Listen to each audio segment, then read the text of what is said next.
Layout.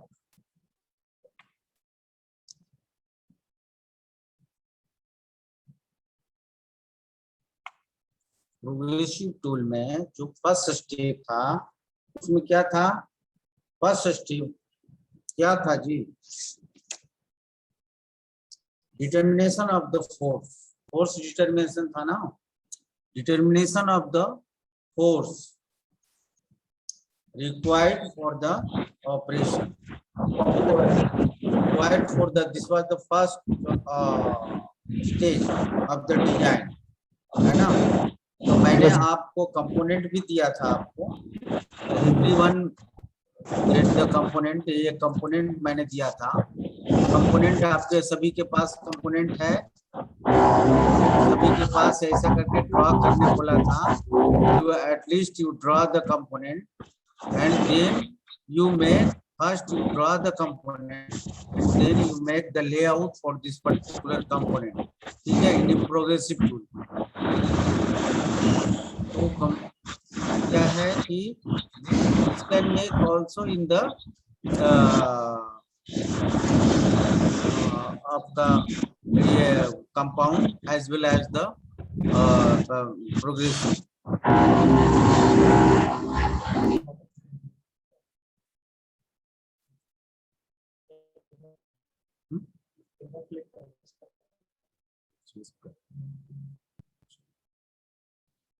तो ये चीज हमने आपको बताया था कि फर्स्ट क्या करो आप, first you make a drying of the components, ठीक है? कंपोनेंट्स की आपको ड्राइंग बनानी है पहले, फर्स्ट। सेकंड थिंग्स क्या बोला था मैंने कि क्योंकि ये since this is the progressive tool, मैंने बोला था आपको प्रोग्रेसिव टूल में बनाना है। तो प्रोग्रेसिव टूल में क्या करना है आपको कि प्रोग्रेसिव टूल में आपको सबसे पहले लेआउट बनाना है, ठीक है? Layout of the strip, strip की लेआउट बनानी है कि हम कैसे कैसे क्या स्टॉपर रखेंगे, कहाँ पे हम क्या करेंगे। तो एक्यूरेसी भी मैंने बता दिया था, there is also accuracy plus minus 0 02 में ही कंपोनेंट उसको चाहिए, ठीक है? तो जब ऐसा सिचुएशन आ जाए then you first select the die set. जब आपने देख लिया, ये अभी आप सेलेक्ट नहीं कर सकते डाई सेट क्योंकि आपको विड्थ नहीं पता है, कुछ भी नहीं पता है इसका लेआउट का। तो first you make a layout, ठीक है? लेआउट बनने के बाद स्ट्रिप लेआउट पहला आपको बनाना है, स्ट्रिप सेकंड पहला ड्रॉ करना है component, second is strip layout, ठीक है? स्ट्रिप लेआउट बनानी है आपको, प्रोग्रेसिव के लिए स्ट्रिप लेआउट बनता है, और बाकी जो टूल हैं उनके लिए स्ट्रिप लेआउट नहीं बनता। और अगर कोई बनाता है एक स्टेशन के लिए तो दैट इज मीनिंगलेस, ठीक है? और जब मोर देन वन स्टेशन रहे तो आपको स्ट्रिप लेआउट बनाना पड़ेगा क्योंकि यहाँ पर प्रिसीजन भी ज्यादा है, आप हाईली प्रिसीजन की तरफ जा रहे हो। प्लस माइनस 02 मतलब हो गया 0 प्लस या माइनस की तरफ रहे 02। अब रही बात कि आपको जो पहला डिटरमिनेशन करने बोला था, फर्स्ट सेकंड बोला था लेआउट के बाद आपको पहला क्या करना है component, second strip layout, third क्या करना है आपको कि फोर्स, रिक्वायर्ड फोर्स निकालनी है।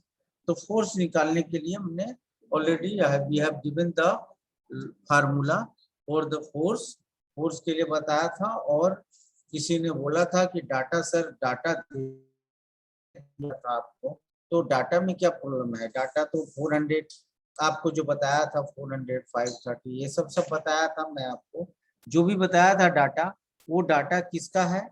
शियर स्ट्रेंथ का, शियर स्ट्रेंथ का जो डाटा था आपको। एंड ये भी बताया था कि लेंथ कटिंग कट एरिया, मतलब कि cutting area, shear cutting area जो आपको काटना है जितना एरिया में, उसकी जो है एरिया निकालनी है, जितनी लेंथ में आपको काटनी है उसकी एरिया निकालनी है। तो एरिया कैसे निकलेगा? कटिंग लेंथ इंटू टी, यही बोला था ना जी। तो किसी ने निकाल करके इस व्हाट्सएप पे भी नहीं भेजा आप लोग। And V is equal to S into S क्या चीज हो गया? एस आपको shear cut area equal to C into T बोला था, and V equal to S into FS।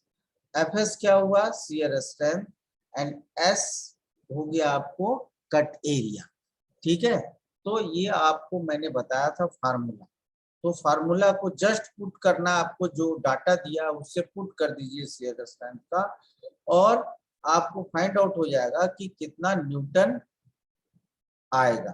ठीक है, फोर्स ऑलवेज न्यूटन में रहता है। ठीक है, तो वर्टिकल जो फोर्स पड़ेंगे वो कितना पड़ेंगे? ठीक है, वर्टिकल फोर्स, तो वर्टिकल फोर्स आपका जो न्यूटन में आएगा उसको 10,000 से डिवाइड कर दे तो आपको टन में आ जाएगा। कितना? टन में आ जाएगा। ठीक है, टन में लाने के लिए आपको यही करना पड़ेगा, आपको 10,000 से डिवाइड कर दीजिए, आपको टन में कन्वर्ट हो जाएगा।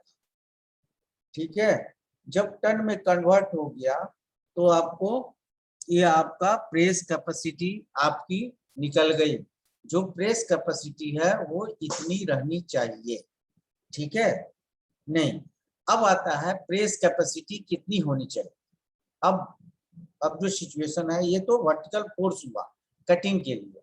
अब प्रेस कैपेसिटी का भी एक फार्मूला है। प्रेस कैपेसिटी का फार्मूला है, बिना फार्मूला का आप नहीं निकाल सकते। तो प्रेस कैपेसिटी क्या होता है कि 1.3 into vertical shearing force 1.3 into vertical shearing force 1.3 ज्यादा इसलिए रखने बोला हमने कि जो है आपका जाम ना हो जाए, प्रेस जाम ना हो जाए। तो जाम जब आप इक्वल रखोगे, जब कटिंग जो आ रही है फोर्स, वर्टिकल कटिंग फोर्स जो आ रही है, वो जितना अगर उतना ही रखोगे तो ये कभी भी जाम हो सकती है। इक्वल नहीं रखना है, it should be more than the your vertical force. ठीक है, प्रेस कैपेसिटी इतनी होनी चाहिए कि आपके जो है वर्टिकल फोर्स से इससे आपका जो वर्टिकल फोर्स से ज्यादा हो। ठीक है, प्रेस कैपेसिटी इतनी होनी चाहिए। इसीलिए 1.3 इंटू प्रेस कैपेसिटी लिख लीजिए, कैलकुलेशन ऑफ प्रेस कैपेसिटी। ठीक है, 1 पॉइंट, तो थर्ड पॉइंट क्या हो गया? Calculation of the first point आपका क्या था कि first you make a drawing, first point drying of the component. ठीक है, सेकंड पॉइंट में आप क्या दीजिए, चूंकि ये प्रोग्रेसिव के लिए है, लेकिन जो मैंने आपको पॉइंट आउट जो किया है कि ये सब जो है आपको क्या करनी है, आपको जनरली ये सब जो डाटा है, जिसे आपको जो प्रेस टूल बनाने में, डिजाइन बनाने में जो इन्वॉल्व, जो क्या क्या पॉइंट्स इन्वॉल्व रहते हैं वो है। लेकिन आप जब प्रोग्रेसिव बना रहे हैं तो आपको इस सारे डाटा आप कीजिए क्या, उसमें आपको पहले कंपोनेंट ड्राइंग बनानी है। First to make the component drawing from the masterpiece. Masterpiece क्या हुआ? Component is your masterpiece. तो मास्टरपीस से आप चेक करके आप उसको कंपोनेंट ड्राइंग बनाएं। उसके बाद सेकंड पॉइंट मैंने बताया था कि जब प्रोग्रेस बना रहे हैं तो यू मेक ए लेआउट। ठीक है, स्ट्रिप लेआउट। ठीक है, स्ट्रिप लेआउट बनाएंगे, क्योंकि एक से ज्यादा स्टेशन है, मोर देन वन स्टेशन है, इसीलिए आपको आपको स्ट्रिप लेआउट बनानी पड़ेगी। तो स्ट्रिप लेआउट में क्या मैंने साइड ड्रॉपिंग पंच भी दिया है, सब कुछ दिया है दोनों साइड से। फिर मैंने थर्ड ये आपका स्ट्रिप लेआउट बनाया। उसके बाद आप, फिर मैंने बोला था फोर्स कैलकुलेशन करें, वर्टिकल फोर्स कैलकुलेशन करें। तो वर्टिकल आपको कितना फोर्स लगेगा, आपने तो ये फोर्स तो डिसाइड कर लिया कि इतना लगेगा। नाउ द प्रेस कैपेसिटी कितनी होनी चाहिए इतने फोर्स के लिए? तो 1.3 press capacity equal to 1.3 into shearing force, vertical shearing force. ठीक है, 1.3 इंटू वर्टिकल शेयरिंग, ठीक है। तो इससे आपको प्रेस कैपेसिटी निकल जाएगा, ठीक है। तो उसके बाद फिर जो है ये बताया था हमने, ये आपको 4 पॉइंट मैंने लगभग बता दिए, ठीक है जी। फोर्स निकालने के लिए सब कुछ बता दिया। अब आप जो है, अब आपका बचता है क्या, अब उसके बाद आता है 5th पॉइंट आता है आपको percentage of strip utilization. Percentage of strip utilization लिख लीजिए, percentage of strip utilization. Percentage of strip utilization मतलब ये होता है कि आप उसको लिखिए, एरिया ऑफ वन कंपोनेंट, ठीक है,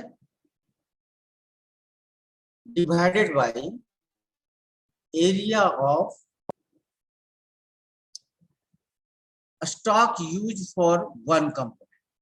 एक कंपोनेंट के लिए कितना जो है हम मटेरियल का यूज कर रहे हैं वो, ठीक है। तो मैं into 100 means area of one component divided by area of stock use for one component, area of stock use for one component, ठीक है। तो और इनटू 100 मतलब परसेंटेज निकालना है तो 100 में 100 से मल्टीप्लाई करेंगे तभी परसेंटेज निकलेगा। If your strip utilization is more than 60%, ठीक है, then your layout is very good. If it is not precision then very good. अगर प्रिसाइज है, अगर उसमें हमको साइड पंच सब यूज किया गया है तो हम क्या करेंगे, आपको फिर आपको स्ट्रिप यूटिलाइजेशन डाउन हो जाएगा, डाउन हो जाएगा, लेकिन क्या है 50% से ऊपर आएगा। और if you are getting more than the 50% and your component accuracy is higher, then this strip layout is good, ठीक है। ये स्ट्रिप लेआउट, ठीक है। तो स्ट्रिप लेआउट के बारे में बताया हमने ये सारे चीज। तो जो लास्ट पॉइंट वो जो मैंने बताया कि परसेंटेज ऑफ स्ट्रिप यूटिलाइजेशन, इस percentage of strip utilization, strip का कितना परसेंट हम यूज कर रहे हैं ये बताता है, ठीक है। स्ट्रिप का हम कितना परसेंट यूज कर रहे हैं। अगर मैं इस चीज को ना बताऊं तो आपको क्या है कि आपको फिर ये कैसे पता चलेगा कि हम सही है या लॉस में है या बेनिफिट में है, या किसी कंपोनेंट का आप जब ये क्यों जरूरत पड़ती है स्ट्रिप यूटिलाइजेशन। अब बताता हूँ, मान लिए आपने वेस्ट कम कर, वेस्ट नहीं, ये तो वेस्ट तो ये सभी जानते हैं कि वेस्ट को कम से कम हो, ये तो सभी जानते हैं, लेकिन आखिर इसका यूज कहाँ होता है, जब आप इसकी एस्टिमेशन करते हैं, ठीक है। एक कंपोनेंट की एस्टिमेशन करते हो कि what will be the cost of one component, तो उस समय इसका काम लगता है। क्यों?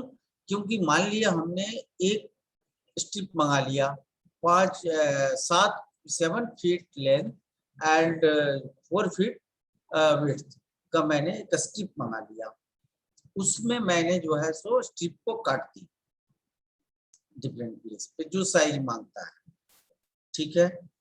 अगर जो साइज मांगता है उस साइज का मैंने अब काटने के बाद क्या है कि हम एक में देख लेंगे कि कंपोनेंट हमारा कितना निकल सकता है, ठीक है। और उस स्ट्रिप का जो है जो हमने यूज किया उसका कितना परसेंटेज यूटिलाइजेशन हो रहा है और कितना परसेंटेज स्क्रैप में जा रहा है, ठीक है। जो जो चीज तुम जो निकलेगा कैलकुलेशन करके वो आपका कॉस्ट क्या बता रहा है एक कंपोनेंट के लिए, एक कंपोनेंट के लिए हमारा कॉस्ट क्या आएगा। क्योंकि उसमें ये ऐसा नहीं कि वेस्टेज को जो है हमने जो है वो क्या कबाड़ी वाले को बेच दिया या ऐसा भंगार वाले को बेच दिया। स्ट्रिप को ठीक है आपने बेच तो दी, लेकिन आपने उसका यूज किया, मतलब कि आपके लिए तो वो क्या हो गया, दैट इज द मनी। तो वो आप नेचुरल है कि जोड़ोगे किस पे, कंपोनेंट पे जोड़ोगे। तो आप इसको बता सको कि सर ये वन कंपोनेंट का कॉस्ट इतना आ रहा है, ठीक है, एक कंपोनेंट का कॉस्ट इतना आ रहा है, क्योंकि आपको मटेरियल जोड़ना पड़ता है, प्लस आपको जो है मटेरियल कॉस्ट, फिर आपका लेबर कॉस्ट, मशीनिंग कॉस्ट, ये सारे चीज जोड़ने पड़ते हैं। तो जब टूल कॉस्ट, तो ये सब सारे चीज जब जोड़ोगे तो उसमें काम आएगा आपको स्ट्रिप यूटिलाइजेशन। अगर आपका 80% आता है मतलब वेरी गुड, समझे, और अगर 50% से ऊपर आता है मतलब गुड, मतलब ऐसा भी नहीं कि खराब है, क्योंकि ये एक्यूरेसी इज हाई।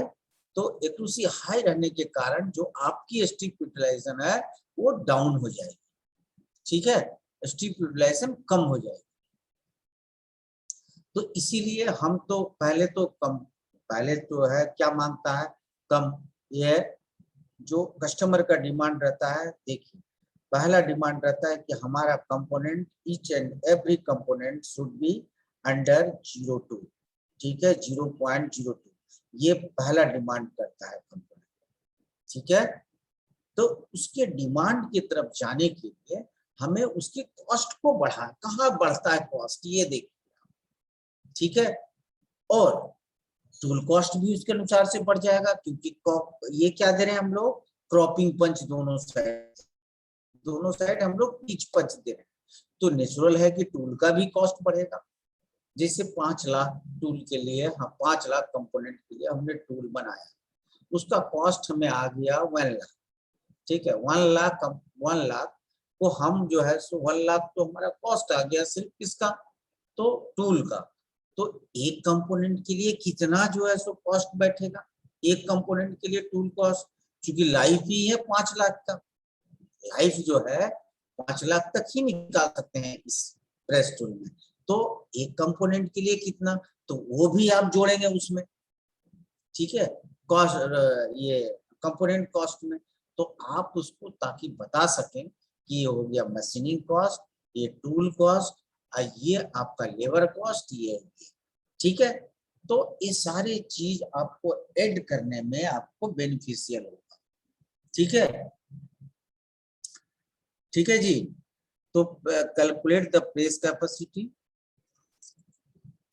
आप प्रेस कैपेसिटी को कैलकुलेट कीजिए, इसलिए कि जाम ना हो जाए हमारा प्रेस, इसलिए। और जो मैंने एंगल बोला था देने के लिए, आपको बताया था, आपको सेकंड लेक्चर की थर्ड लेक्चर में मैंने बताया था कि अगर आपके पास प्रेस अवेलेबल ना हो तो आप जो है इसको एंगल में भी कर सकते हैं, बताया था, ठीक है। तो मतलब ज्यादा, मतलब फोर्स को रिड्यूस करने के लिए सर, हाँ शियर फोर्स फोर्स, हाँ शियर फोर्स को रिड्यूस करने के लिए। देखते हैं कैंची में, सीजर में क्या होता है, धीरे धीरे फोर्स करते करते वो क्या होता है कि धीरे धीरे काटता है, वो एंगल में काटता है। सर वो जब एंगल की वैल्यू कहाँ पर पुट करेंगे इसमें, जैसे अपने को इसमें कंसीडर करना हो फार्मूले में? नहीं, तो इस फार्मूले में कहीं कंसीडर नहीं करना अच्छा उसको, अच्छा। उसको तो ये आपके बेनिफिशियल के लिए है, आपके टूल रूम के लिए बेनिफिट है, आपके यहाँ जो मशीनें लगी है। आप दूसरा मान लिया आपके पास 50 टन मशीन है, आपका जो आ गया प्रेस कैपेसिटी 60 आ गया, ठीक जी है, सर। या फोर्स 60 आ गया, तो आप उसको निकाल सकें, ताकि उसको, भाई मशीन आने में लगेंगे 1 महीने या 15 दिन लगेंगे, तो 15 डेज हमारा वेस्टेज जाएगा। जब जी वेस्टेज जाएगा हमारा, जो 15 डेज वेस्टेज जाएगा, उसमें हम कुछ कंपोनेंट निकाल करके और उसको दे दें, ताकि हमको जो है ये ऑर्डर जो है अधिक से अधिक मिले, पहला चीज। दूसरा चीज ये कि आपको, आपके ऑपरेटर को भी आइडिया हो जाएगा, ठीक है, कि ऐसे बनता है। 2-3 फायदे हैं इसको करने से। रही बात, हम लोग आए रहे थे कि इसमें आपको ये, आपको फोर्स कैलकुलेशन भी बता दिया हमने। अब जो आएगा, देखो यहाँ जो आपने जो लिखा था कि डिजाइन में क्या क्या पॉइंट्स आते हैं, इसमें लिखा था डिटरमिनेशन ऑफ सर्ट, ठीक है। Determination of the short height tool, क्या अभी हम उसको शॉर्ट हाइट दे सकते हैं? इस कंडीशन में क्या अभी तक हमने प्रेस कैपेसिटी निकाला है, तो हम ये सोचें कि क्या हम उसको, क्या हम कैलकुलेशन में शॉर्ट हाइट निकाल सकते हैं? नहीं। क्यों नहीं निकाल सकते? क्योंकि थिकनेस हमको पता नहीं है। ठीक है, थिकनेस हमको पता नहीं है। प्लेट का जो थिकनेस है वो हमको एग्जैक्टली पता नहीं है कि कितना कितना थिकनेस का होगा। ठीक है जी, क्लियर है? जी सर। हाँ, तो थंब रूल क्या बोलता है? अब देखिए, पहले तो आपको आप लोग जो है ये ध्यान दीजिए कि अच्छा, फिर चलिए फोर्स कैलकुलेशन कर रहे हैं तो सारे का फोर्स ही कैलकुलेशन कर रहे हैं, है ना, बेटर रहेगा। तो आप कैलकुलेट द स्टिपिंग फोर्स। स्टिपिंग फोर्स जो है, स्टीपर को कितना फोर्स लग रहा है आपके, मैंने जो फंक्शन है, what is the function of the ये स्टीपर प्लेट, क्या है जी, कि to fall down the sheet from the punch. ठीक है, और यही है कि आपको नीचे गिराने के लिए क्या करता है कि वो उस पे जो है सीट को नीचे गिराने के लिए हम जो है क्या करते हैं, स्टीपर प्लेट, चाहे वो स्प्रिंग लोडेड स्टीपर प्लेट हो या फिक्स स्टीपर प्लेट हो, जैसा भी हो, लेकिन वो उसका फंक्शन है कि कंपोनेंट को, वो कंपोनेंट नहीं, आपका जो सीट मेटल है, जो आपका स्ट्रिप है, वो डाउन हो जाए, नीचे आ जाए। तो पंच से काटने के बाद क्या करता है कि पंच के साथ वो जो स्ट्रिप है वो ऊपर तरफ उठने लगता है। ठीक है, सीट पूरा उठने लगता है। अब जब ऊपर की तरफ आएगा तो क्या होगा कि वहां पे सीट लगा रहेगा और ये पंच जो है सो हिडन हो जाएगा, किसमें, स्टीपर प्लेट में। ठीक है, तो स्टीपर प्लेट क्या करेगी, उसको नीचे गिराने की कोशिश करेगा, गाइडवेज के अंदर वापस से चला जाए। ठीक है, तो इसीलिए हम लोग क्या करते हैं, स्टिपिंग फोर्स, कितना स्टिपिंग फोर्स लग रहा है। ठीक है, तो इसकी कैलकुलेशन इजी है। जो आपने शियर फोर्स लगाया है, वर्टिकल शियर फोर्स लगाया है, उसको उतना डिवाइडेड बाई 10, उतना डिवाइडेड बाई 10, मतलब स्टिपिंग फोर्स इक्वल टू क्या हो जाएगा आपको, vertical shearing force divided by 10। ठीक है, तो 10 से डिवाइड कर देंगे तो वो हो जाएगा आपका जो है स्टिपिंग फोर्स। ठीक है, उतना ही फोर्स इसमें लगता है। ठीक है जी, क्लियर? स्ट्रिपिंग फोर्स मतलब इजेक्ट करने के लिए ना? हाँ, इजेक्ट करने के लिए, इजेक्ट, स्ट्रिप इजेक्शन के लिए। जी सर। तो कितना फोर्स लगता है वो जानना बहुत जरूरी है। सर उसमें सर जो स्प्रिंग इस्तेमाल करेंगे उसमें इतना फोर्स जनरेट होना चाहिए कम से कम। हाँ, अगर यहाँ इतना फोर्स, जो जो स्प्रिंग का सिलेक्शन करेंगे वो आपको इतना फोर्स जनरेट करना चाहिए। ठीक है, ताकि वो इजी बाहर निकाल दीजिए।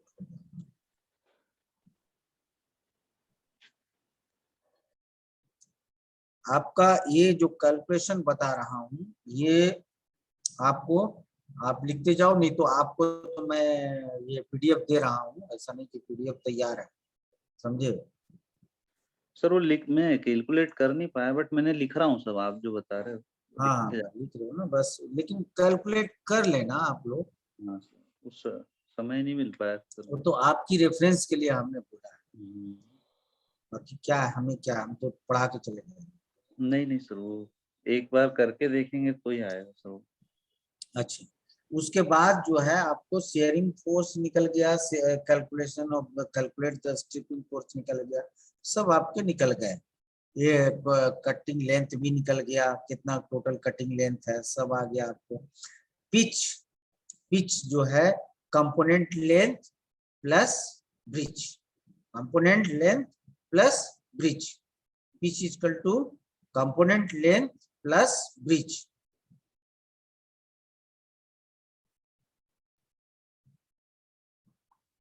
ठीक है, या cropping punch length is equal to, आप ये दूसरा भी में कर सकते हैं, क्रॉपिंग पे punch length is equal to component length plus blank size plus bridge भी कर सकते हैं ना सर? क्या चीज?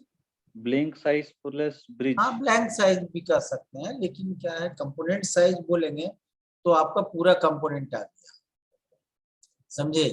अब कहीं कहीं मान लिया ऐसा भी सिचुएशन आता है कि बीच में कहीं ब्लैंक काटना, ठीक है, कंपोनेंट के बीच में, ठीक है, तो उस केस में जो है आपको काटना मतलब होता है दूसरा चीज, चलो ठीक है, जो आप समझते हो वही करो, ठीक है। अब रही बात क्लियरेंस की, क्लियरेंस में क्या लगेगा, कौन सा परसेंटेज लगेगा, ठीक है, क्लियरेंस कौन सा लगेगा जी? 0.01 into S into under root, हाँ वो लगाइए, ठीक है, वो लगाइए या परसेंटेज का लगाइए, जो भी लगाना है लगाइए, ठीक है। हाँ हाँ ठीक है, ठीक है, जो लगाना है लगाइए, सेम आएगा। आप क्या कीजिए कि अब आपका जो ये जो मतलब अप्रॉक्स जो है डिजाइन का डेटा आपका तैयार हो गया है, ठीक है। रही बात कि जो चूंकि इसलिए कि जो कैलकुलेशन का तरीका था वो मैंने बता दिया आपको। अब आता है सर शीट थिकनेस कितनी है इसका? Sheet 2 mm 2 mm 2 mm 2 mm देखिए, है ना, 2 mm। तो सर शर्ट हाइट अपने को इसके लिए मैक्सिमम 4-5 mm तो लेना पड़ेगी सर? नहीं, ज्यादा लेना पड़ेगा, ज्यादा लेना, क्योंकि वो नीचे तक जाना चाहिए सर पंच तो को बताता लेवल हूँ, करने शर्ट हाइट भी बताता हूँ। शर्ट हाइट नहीं, मतलब ये जो ये गाइडवेज की जो ये रहेगी थिकनेस, वो कितनी रहेगी, है ना, यही पूछ रहे हैं ना, शर्ट हाइट गाइडवेज की थिकनेस पर। ये जो आप बता रहे हैं वो गाइडवेज की थिकनेस बढ़ानी पड़ेगी, गाइडवेज की थिकनेस बढ़ाएंगे तो गैप बढ़ेगा, समझे। ये जो गैप है ये देखिए, गाइडवेज की थिकनेस आप बढ़ाएंगे, गाइडवेज ये तो सॉलिड टाइप स्टिपर है, तो ये जो थिकनेस जो ये जो बढ़ेगा हाइट, ये जो इसमें ड्राइंग में जो दिया हुआ है ये देखिए, ये थिकनेस बढ़ेगा 2 mm का है, तो कम से कम ये 3 से मल्टीप्लाई कर दीजिए, कितना आ गया, कितना कीजिएगा आप, 3 से मल्टीप्लाई कर दीजिए, 2 into 3 6 mm। तो इसकी जो है आप लिख लीजिए, guideways thickness equal to guideways thickness equal to 3 into sheet thickness, 3 into sheet thickness, ठीक है, but it should not be less than 3 mm, but it should not be less than 3 mm, ठीक है। और अगर आपने स्प्रिंग लोडेड स्टीपर प्लेट रखा, spring loaded stripper plate रखा आपने, ठीक है, तो उसमें गाइडवेज की आवश्यकता नहीं पड़ती, उसमें गाइडवेज की आवश्यकता नहीं पड़ती। क्यों नहीं पड़ता है?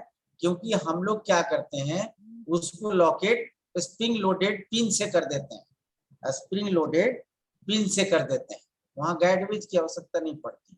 तो जो पिन है वो क्या करेगा, इट गाइड्स द स्टेप, ठीक है। और जब आपका टॉप हाफ नीचे आएगा तो क्या होगा, आपको जब टॉप हाफ नीचे आएगा तो आपको पंच वो जो पिन लगी, जो नीचे लगी हुई है स्प्रिंग लोडेड पिन, वो नीचे आ जाएगा, ठीक है। एंड फुल्ली किस पर लोड देगा आपको, स्ट्रिप, जो टोटल स्ट्रिपर प्लेट का जो लोड आएगा वो किस पे आएगा, स्ट्रिप पे आएगा, ठीक है। प्रेशर किस पे आएगा, स्ट्रिप पे आएगा। जैसे मैं आपको यहाँ दिया हुआ है कि क्या देखता हूँ, एक सर ये जो चित्र आप दिखा रहे हैं तो इसमें पंच के लिए मतलब होल, ये जो मैं ड्रॉ कर रहा हूँ सर यही रहेगा ना, इसका कुछ हाँ मतलब हाँ इस टाइप का कुछ? हाँ हाँ, ओके सर। ये देखिए यहाँ पे क्या करेंगे हम लोग, मान लीजिए स्प्रिंग लगा दिए, ठीक है, यहाँ पे स्प्रिंग हम लोग लगा दिए, इधर भी लगा दिया, इस साइड भी हम लोगों ने स्प्रिंग लगा दिया।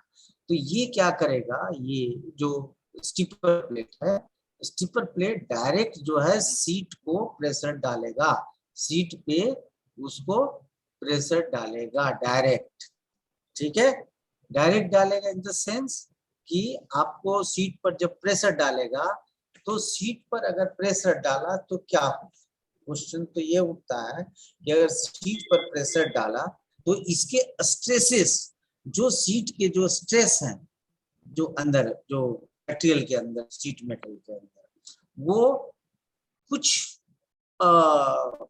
10 नहीं 25-30% हट जाए, जिससे कि कंपोनेंट एक्यूरेसी और अच्छी है। ठीक है, ठीक है जी। जी सर, मतलब तो उसको टाइट अपने को होल्ड करके रखना है, स्ट्रिप। हाँ, सीट को जितना आप होल्ड करके रखेंगे उतना आपका जो है एक्यूरेसी ज्यादा मिलेगा कंपोनेंट का। दूसरी चीज कि मैंने क्या बोला आपको कि यहाँ पर आप पिन लोकेट कर दें इस जगह, ठीक है, यहाँ पिन लगा दें एक स्प्रिंग लोडेड पिन, और इधर लगा दें एक स्प्रिंग लोडेड पिन, तो क्या करेगा सीट जो है उसी पिन के अंदर ही गाइडवेज होकर के चलेगा, गाइड होके चलेगा। और स्प्रिंग लोडेड पिन क्या करेगा, जब ये स्टिपर प्लेट नीचे आएगा तो पिन भी नीचे आ जाएगा। ठीक है, ठीक है जी। जी सर। चलिए मैं दूसरे सेक्शन देखता हूँ कि अगर वैसा होगा, या मैं वीडियो जब दिखाऊंगा तो उसमें जरूर है, देखा हूं मैं, ठीक है, तो उसमें दिखा दूंगा। मतलब स्प्रिंग लोडेड पिन नीचे लगाने का बोल रहे हैं ना सर आप? हाँ यहाँ नीचे, पे, नीचे ये यहाँ, यहाँ है पर ना, ना? हाँ तो कॉलर जिसे दे दें आप, ये कॉलर दे दें, कॉलर देने के बाद आप यहाँ कॉलर दे दें और एक जो है होल कर दें, और ये जो है आपको कॉलर देने, कॉलर के नीचे जो है स्प्रिंग दे दें, तो क्या होगा, ये फोर्स के साथ नीचे आएगा, जी सर। आएगा ना, और पिन लोकेट करेगा। तो बेस्ट है, हम इतना चीज क्यों करें, ये क्यों करें, ये क्यों करें, ये कहाँ है जहाँ पे साधन नहीं है, जहाँ पे आप जो है साधन, मतलब कि जहाँ पे मशीनें, आपके पास सिर्फ मिलिंग मशीन है, उसमें ना दे, वो मिलिंग मशीन सिर्फ है तो मिलिंग मशीन से आपको एक रूसी हाई मिलने वाली नहीं, जिसके है तो वो दे सकता है इस टाइप, ठीक है, इस टाइप का चीजें दे सकता है। अब ये क्या होता है कि जैसे तो यहाँ जनरली मशीनें जो है लेथ रखते हैं, साधारण मिलिंग रखते हैं, बस ये हो गया उनका काम। लेकिन क्या है कि उनको हर तरह का चीज जानना चाहिए कि एक्यूरेसी, कंपोनेंट की एक्यूरेसी कैसे निकलेगी, और अच्छा और अच्छा नहीं कहता है, इससे भी बेटर चाहिए। जब आप कंपोनेंट देने जाएंगे तो आपको क्या बोलेगा कस्टमर, इससे भी अच्छा चाहिए, इससे भी अच्छा चाहिए। वो क्या है कि अच्छाई की तरफ या उस कंपोनेंट की एक्यूरेसी की तरफ और आगे बढ़ेगा, समझे, कि इससे अच्छा भी दे सकते हैं, इससे अच्छा कीजिए, इससे अच्छा कीजिए। तो इस तरह से आप जो है उसको आप क्या कर सकते हैं, अच्छा आपको नंबर ऑफ कंपोनेंट एक दिन में ज्यादा भी चाहिए ज्यादा, है ना, नंबर ऑफ कंपोनेंट ज्यादा भी चाहिए, अगर ज्यादा नहीं देंगे तो आप कॉस्ट कैसे उठा पाएंगे कंपनी का, तो इसीलिए उस पर भी ध्यान देना है, सिर्फ इस पे नहीं ध्यान देना है। ऐसा नहीं कि आपने मान लिए 2 mm की पंच दे दिया, यहाँ पे मान लिए 5 mm की पंच दे दिया और स्प्रिंग लोडेड दे दिया, तो नहीं चलेगा। याद रखिए 5 mm की इसलिए नहीं चलेगा कि भाई दी वे 5 mm की जो पंच डाले हैं, वो हो सकता है कि 5 mm की पंच जो है इस पे जैसे ही प्रेशर डालेंगे वैसे ही टिल्ट कर जाए, ठीक है, तो आप ध्यान देंगे, क्योंकि इसलिए कि स्प्रिंग तो इस चूंकि इसलिए कि ये जो है स्टिपर प्लेट किसको गाइड कर रहा है, पंच को गाइड कर रहा है, ठीक है। तो इसमें अगर ये स्टिपर प्लेट अनबैलेंस हुआ तो आपकी जो क्या बोलते हैं उसको, जो डाया सबसे कम रहेगा पंच की, वो ब्रेक कर जाएगा। ठीक है, अगर डाया 20 या 25 या 30, 20 से ऊपर या 16 से ऊपर हो, 16 से ऊपर है तो देने में सही है। लेकिन आपका जैसे 5, 8, 6, 7, 4, 3 ये ऐसा पंच है, छोटा छोटा पंच है, तो please you don't give the spring loaded stripper plate. ठीक है, क्योंकि जब स्ट्रिप से जब स्ट्रेस को रिलीज करेगा ये, तो आपका जो है ये स्टीपर प्लेट अनबैलेंस हो सकता है। जब ये अनबैलेंस हो गया तो पंच को गाइड नहीं करेगा, पंच को तोड़ देगा। ठीक है, तो कभी कभी केस को हम देखते हैं कि किस केस में क्या लगाना। ठीक है, इस चीज को आप ध्यान दें। ये मैंने आपको बोल दिया, if it is less than the 10 mm dia, मतलब कि 10 है, 5 है, 2 है, 8 है, लेस देन 10 mm। ठीक है, तो अगर ऐसा है एंड ब्लैंकिंग अब उसको गाइड नहीं कर रहा है, ब्लैंकिंग पंच किसी तरह का, तो आप उस केस में जो है आपको सॉलिड टाइप स्टिपर प्लेट दे दें या गाइडवेज अलग, ये जो है फिक्स रहे इसके साथ, स्टिपर प्लेट फिक्स रहे इसके साथ, ऐसा स्टिपर प्लेट जो अभी दिया हुआ है। ठीक है जी, स्प्रिंग लोडेड स्टिपर प्लेट ना दें अगर आपके पास लेस डाया का आपके पास पंचेज लगे हुए हैं। अब ये तो आया आपका जो है, अब आता है दूसरा।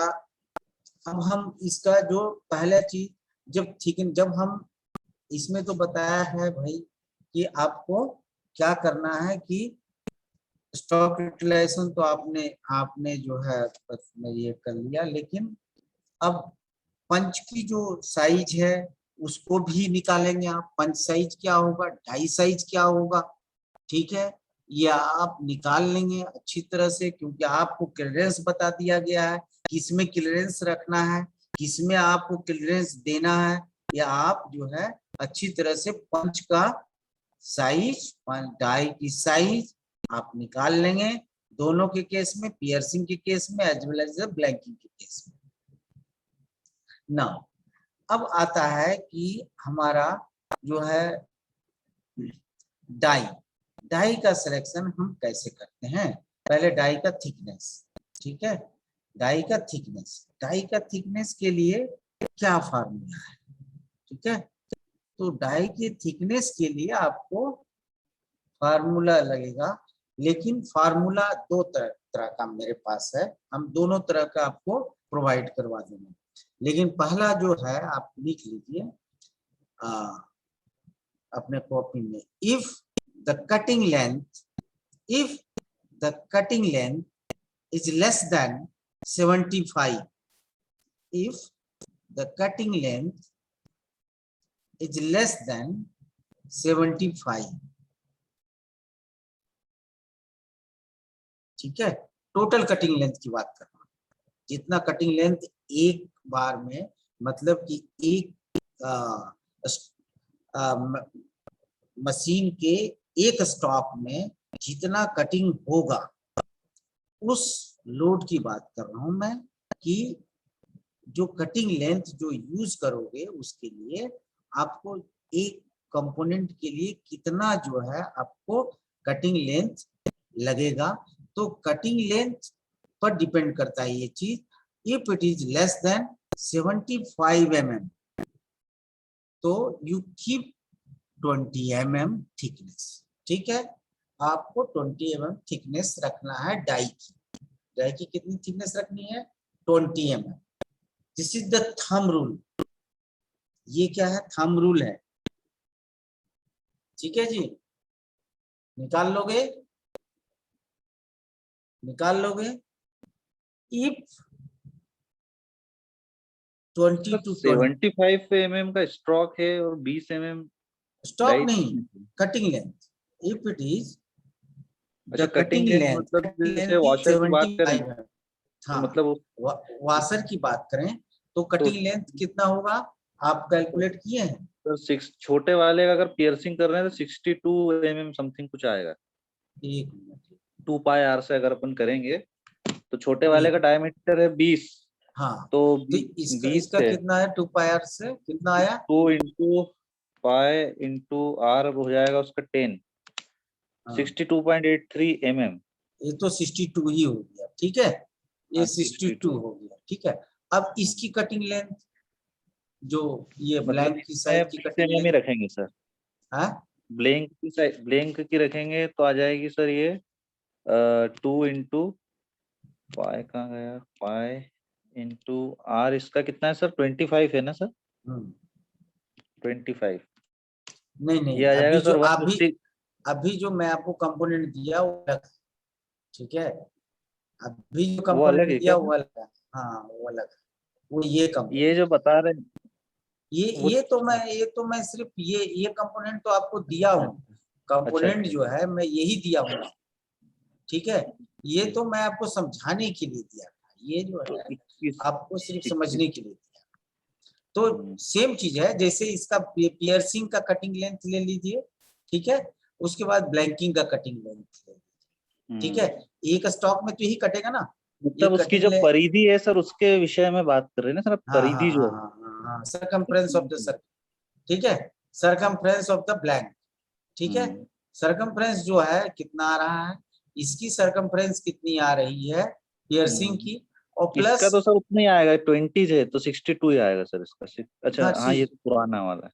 हाँ, इसका कितना आएगा वो देख लीजिए, दोनों को ऐड कर दीजिए, प्लस हम्म, इसका जो कटिंग लेंथ है देखिए, ये जो 52 है ना, इसमें हम्म, जो अभी बता रहा हूँ उसमें जी उसमें सर। कटिंग लेंथ अलग हो जाएगा, ठीक हम्म, है, उसमें जो ये साइड साइड क्रॉपिंग पंच का अलग हो जाएगा, ठीक है, उसमें थोड़ा सा कम साइज का लगेगा, 21 प्लस आप ब्रिज जोड़ दीजिए, जो ब्रिज आएगा वो हो जाएगा ये आपको साइज, प्लस ये जो अगर ये 6 mm की रखते हैं आपको क्रॉपिंग पंच, तो ये 3 mm तक देना पड़ेगा आपको, हाफ से ऊपर जाना पड़ेगा, ठीक है, तो ये 3 mm भी जोड़ लीजिए, जैसे ये 52 प्लस 3 mm, उसी तरह से वो 21, वो आपकी जो कंपोनेंट है 21 प्लस आपका ब्रिज प्लस आपका 3M, ठीक है, ठीक है जी। Okay sir. तो ये जो टोटल इधर भी है और इस साइड भी है, दोनों देख लीजिए, सर ये तो दोनों साइड है। जुड़ेंगे ना परिमाप, हाँ मतलब हाँ, इसमें सर। सारे सरकमफ्रेंस जितने निकल रहे हैं, जितने कटिंग लेंथ है सब जुड़ेंगे, तो कितने आ रहे हैं वो देखिए, ठीक है, तो मैं वही टोटल लेके बोल रहा हूं कि if it is less then 75, ऐसा भी कंपोनेंट मिलेगा कि 75 से कम आए, ठीक है, तो if it is less then 75 your cutting length is less than 75, you have to keep the die thickness 20 mm, ठीक है, and now or not less than 20 mm, आप 20 mm से कम ना रखें, कृपया करके ध्यान दें, ठीक है, ये मिनिमम है ना। अब आता है ये, तो if the cutting length is 75 to 250 mm, लिख लो, if the cutting length is 75 to 250 mm, then you keep the die thickness is 25 mm, die thickness कितना हो जाएगा 25 mm, ठीक है, ठीक है जी, और okay sir. if it is more than the 250 mm, then you keep the 30 mm die thickness, ठीक है, किया किया जी। Okay sir. तो ये जो है मैंने थंब रूल बताया, थंब रूल ये है, समझे कि नहीं, ये ओके सर। जितने हैं थंब रूल है, जैसे मैंने उसमें बताया था थंब रूल क्लियरेंस में, इसमें भी ये थंब रूल है, कहीं कहीं किताब में इसमें दिया सर हुआ है। मतलब थोड़ा सा मुझे कंफ्यूजन है कि डाई थिकनेस मतलब अपर प्लेट लोअर प्लेट दोनों को मिला करके बता नहीं रहे नहीं हैं नहीं नहीं कि नहीं, नहीं, नहीं सिर्फ डाई प्लेट, सिर्फ डाई प्लेट? डाई प्लेट की थिकनेस, सिर्फ डाईप्लेट की थिकनेस। तो डाईप्लेट से ही हम आगे बढ़ेंगे ना। हाँ जैसे मान लिए मैंने जो है फोर्स कहाँ डाल रहे हैं हम, ये देखिए पहले जो जितनी चीज मैंने दिखाया है आपको, जितनी चीज मैं कैलकुलेशन करवाया, कैलकुलेशन किसका हो रहा है, परसेंटेज ऑफ यूटिलाइजेशन सीट का। जी। सीट का हो रहा है ना, सीट कहाँ कट रहा है, डाई में कट रहा है ना, है। ओके तो सर। तो जितने भी आपको बताए हमने, अच्छा प्रेस टनेज में आपको फोर्स कहाँ लग रहा है, आपको डाई में, ठीक है। तो आपको जो मेन है क्या, मेन जो उसमें जो प्रेस टूल में जो मेन कंपोनेंट है वो क्या है, वो आपका डाई है, ठीक है। मेन पार्ट्स जो है आपका क्या है, डाई डाई। है ना। मेन जो प्रेस टूल के जो पार्ट्स हैं वो मेन डाई है। तो डाई की थिकनेस अगर आप कैलकुलेट कर लिए तो आप सारे थिकनेस को कैलकुलेट कर सकते हो। इससे आपको क्या मिलेगा, जब सब थिकनेस को कैलकुलेट कर लोगे तो आपको क्या मिलेगा, शर्ट हाइट। क्या मिलेगा, शर्ट हाइट, ठीक है। नहीं तो आप शर्ट हाइट को कैलकुलेट नहीं कर सकते, ठीक है। Okay sir. तो इसलिए डाई थिकनेस पर डिपेंड करता है कि what will be the shirt height of the press tool for the particular component, ठीक है। क्या होगा, ये सब जो है सो डाई थिकनेस पर ही डिपेंड। इसीलिए मैंने यहाँ पर सिर्फ डाई थिकनेस की बात कर रहा हूँ कि जो डाई थिकनेस होगी वो if it is less then 75 mm then you keep the 20 mm thickness die thickness, and if your cutting length is 75 to 250 mm then you keep the die thickness 25 mm. if it is more than 250 mm then you keep the 30 mm thickness of the die, ठीक है। Okay sir. ठीक है जी। तो ये चीज मैंने जो है आपको करवा दिया इसीलिए कि आगे जो हम लोग थिकनेस कैलकुलेट करके, क्योंकि आगे जब थिकनेस कैलकुलेट हम करेंगे तो थिकनेस कैलकुलेट करने के बाद फिर लेंथ विड्थ, सब प्लेट की लेंथ विड्थ कैलकुलेट करना पड़ेगा, है ना। क्यों, हेलो, हाँ सर। कैलकुलेट करना पड़ेगा सभी का लेंथ विड्थ। तो लेंथ और विड्थ किस पे डिपेंड करेगा, प्लेटों की, सारी प्लेटों की लेंथ और विड्थ किस पे डिपेंड करेगा। तो पहले तो हम डाई प्लेट के ऊपर निकालेंगे, डाई प्लेट का डाई प्लेट। निकालेंगे ना। डाई प्लेट का लेंथ क्या होगा, विड्थ क्या होगा, वो किस पे डिपेंड करेगा, क्योंकि ये प्रोग्रेसिव है तो ये डिपेंड करेगा लेआउट पर। किस लेआउट। पे डिपेंड करेगा, कंपोनेंट में। कंपोनेंट पे नहीं, लेआउट पर। उसकी स्ट्रिप लेआउट। जो स्ट्रिप लेआउट पे ही डिपेंड करेगा कि कितना लेंथ होगा कितना विड्थ होगा, समझे। थिकनेस भी हमारा किस पे डिपेंड किया, die thickness, die die thickness किस थिकनेस। पे डिपेंड किया, हमारा कटिंग लेआउट, कटिंग। लेआउट, हाँ। लेआउट पर ना, लेआउट पर डिपेंड किया, ठीक है। लेआउट में अगर मैं यहाँ क्रॉपिंग पंच ना दूं, सपोज ये क्रॉपिंग पंच ना दूं यहाँ पे, तो हमारा स्टिपुलेशन बढ़ जाएगा ना जी, जी सर। बढ़ेगा कि नहीं, हाँ बढ़ जाएगा। स्टिपुलेशन बढ़ गया। अच्छा, ये अगर मैं मान लिए कि और भी और क्या नहीं दे सकता, मान लिए मैं सेम साइज का जो साइज ब्लैंकिंग साइज है उससे मैं 1 mm इधर 1 mm इधर निकाल, और ये हमारा जो प्रिसीजन है वो प्रिसीजन नहीं रहे, ठीक है।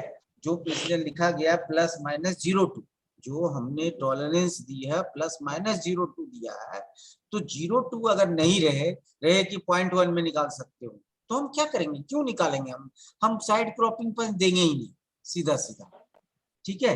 ये दोनों साइड हम नहीं देंगे, सीधा जो है हम देंगे पियर्सिंग और सीधा जो है ब्लैंक, बस निकालते जाओ, एक स्टॉपर यहाँ लगा दें, ठीक है। तो ऐसा भी कर सकते हैं। तो depends upon the sub component and component accuracy, ठीक है। Depends upon the component and component accuracy, सब जो है कहाँ से जीरो शुरू वन होता है, आई थिंक 0.01 में तो सर एक्यूरेसी और बढ़ जाएगी ना सर। 0.02 में तो कम, मतलब फिर भी कम एक्यूरेसी है। 0.02 मतलब 200 माइक्रोन। देखो ये 200 माइक्रोन कैसे हो गया, 20 माइक्रोन हुआ ना 0.2। हाँ 20 माइक्रोन सर। हाँ, तो अगर मान लिए कि आप बोल रहे हैं सीट की जो वेरिएशन होती है, सीट थिकनेस की वेरिएशन जो होती है वही 0.1 में 0.2 में मिलेगी आप, तो आप 0.2 से कम निकाल ही नहीं सकते, ज्यादा मतलब कम जो है 10 माइक्रोन में नहीं निकाल सकते। हाँ, आपकी सीट की जो थिकनेस की जो वेरिएशन है, इफ इट इज 5 माइक्रोन और 2 माइक्रोन, 2 to 5 माइक्रोन, तब आप निकाल सकते हैं 10 माइक्रोन जी, तब आप निकाल सकते हैं 10 माइक्रोन। लेकिन अभी आपको सीट ही नहीं मिलेगा वैसे, अगर सीट मिलेगा भी तो आपको उस केस में आपको जब जैसा मान लीजिए कि आपको सीट मिल गया, एक्यूरेसी कंपोनेंट की एक्यूरेसी बढ़ा दिया, आपको कह दिया 10 माइक्रोन में निकालिए, तब आप उस केस में निकाल सकते हैं कि हाँ भाई हमको सीट भी मैं फाइंड कर लिया, मिल गया हमको 5 माइक्रोन के अंदर, तो आप 10 माइक्रोन में निकाल सकते हैं। लेकिन जितने भी बाकी वो कंपोनेंट सरफेस रफनेस सर रहती है कुछ ना कुछ शीट के दोनों तरफ जो वो तो रहेगी, लेकिन जो मैंने बोला आपको कि एक होता है क्या कि सीट को आप देखिए, टाइटेनियम सीट को आप चेक कीजिएगा ना, यहाँ से वहां तक एकदम यूनिफॉर्म मिलेगा, ठीक है। अब जैसे मान लिए आपने जो जापान की सीट रहती है, जापान माने अदर कंट्री की जो सीट रहती है, the accuracy will be more higher, ठीक है। जैसे मान ली थिकनेस उसकी कितनी वेरिएशन रहेगी, 5 माइक्रोन, 5 माइक्रोन के अंदर रहेगी उसकी थिकनेस, ठीक है। तो वो चीज जापानीज क्या करता है, जब उसको अपना कंपोनेंट निकालना रहता है तो वो खुद ब खुद भेजता है शिप से कि हमारा सीट है, हमारा सीट में निकाल, ठीक है। तो उसके सीट में निकालना पड़ता है, क्योंकि उसकी सीट की एक्यूरेसी और भी कंट्री जितने भी सीट बनाते हैं उनसे ज्यादा एक्यूरेसी की होती है, ठीक है, जापानीज,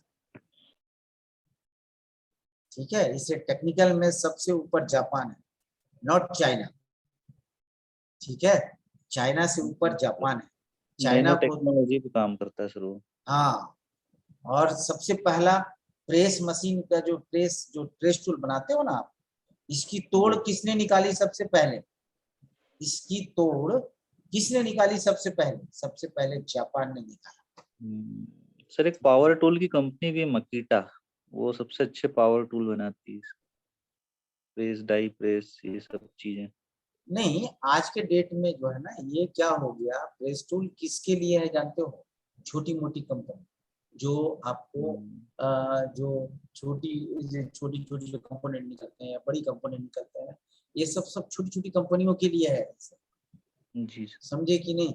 वो सब जो है ये कंपोनेंट निकालने के लिए बड़े बड़े जो कंपनी है वो प्रेस टूल नहीं बनाती, वो क्या करती है कि एक मशीन मंगा लेती है, ठीक है, उसको कहते हैं ये कौन सी मशीन, टीपी टीपीपी, ठीक है, डायरेक्ट प्रेस पंच, ठीक है। आज के डेट में डायरेक्ट प्रेस पंच आ चुका है, उसमें क्या लगे रहते हैं, उसमें लगे रहते हैं आपके फीचर्स, बहुत से 60 फीचर्स, 100 फीचर, कितने स्टेशन का है वो 100 स्टेशन का है या 60 स्टेशन का है, 30 स्टेशन का है, ठीक है। तो ये इससे जो है आपको प्रेस टूल बनाने की जरूरत नहीं पड़ेगी, वो आप सीधा जैसे आप सीएनसी मशीन में क्या करते हैं, आप सीधा क्लाइम करते हैं पीस को, टूल बांधे और आपने प्रोग्रामिंग कर दी, ठीक है। तो आपको प्रोग्राम के अनुसार से आपको जो भी बनाना है पार्ट बन गया। लेकिन वो क्या करते हैं, सीट को सीधा क्लाइम किया मशीन में, और जो भी ऑपरेशन उसको आपको चाहिए, आपको वो चीज आपको मिनट में मिल जाएगा। तो लेजर कटिंग से जब बात करेंगे आप, लेजर कटिंग से लेजर कटिंग एक अलग हो गया, लेजर कटिंग उससे और एडवांस वर्जन लेजर कटिंग, समझे। डायरेक्ट प्रेस पंच मशीन से एडवांस वर्जन जो है आपका लेजर कटिंग। लेजर कटिंग में क्या होता है, खाली प्रोग्रामिंग करना रहता है, बस प्रोग्रामिंग कर दीजिए आपको निकाल देगा। और लेजर कटिंग में एक पीस को नहीं निकालेगा, आप एक ही साथ जो है 100 पीस को आप ये कर दीजिए, लैमिनेट या क्लैम्प कर दीजिए। आप उसको क्लैम्प कर दीजिएगा 100 पीस को, 100 पीस कट करके निकाल देगा इसे, है ना जी।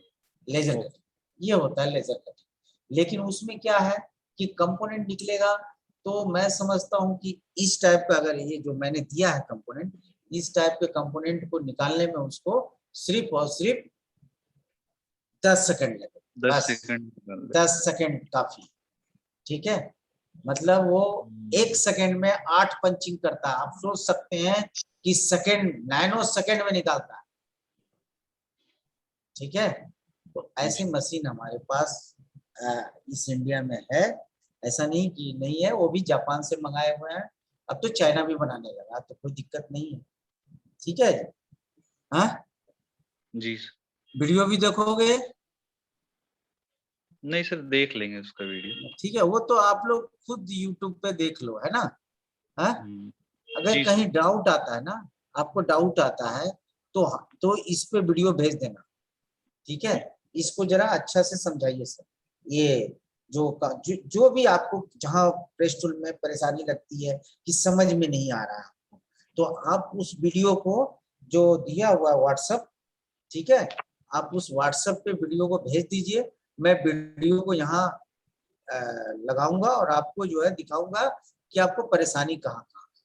तो फिर आप जो है वहाँ पॉइंट आउट कीजिएगा कि हाँ सर यहाँ पर क्या हो रहा है, ये आपका सही है।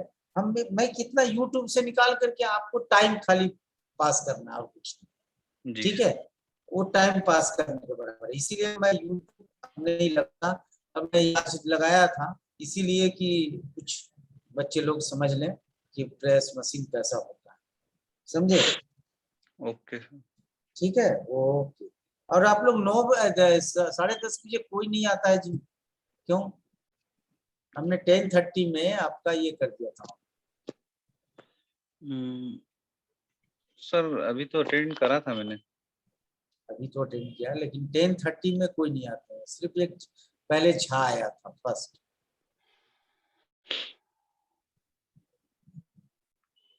थोड़ा कोशिश करो कि 10:30 पे हम प्रेजेंट करें, ठीक है, ठीक है जी जी। Okay sir. Okay okay.